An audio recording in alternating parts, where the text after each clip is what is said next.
मावा हलवा लोणचं गेले भाऊ खालचं खालचं काय खालचं घेऊन आली का हा खालचं काय घेऊन आली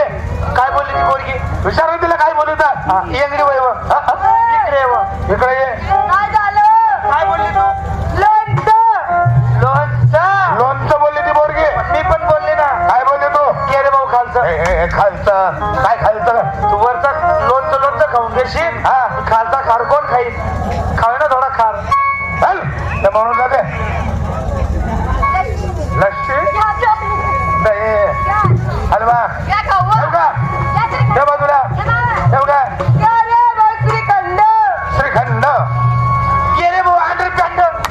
अंडरपॅन्टचं काय काम आहे अंडरपॅन्टचं काय काम आहे का तू अंडरपॅन्ट घालत नाही का काय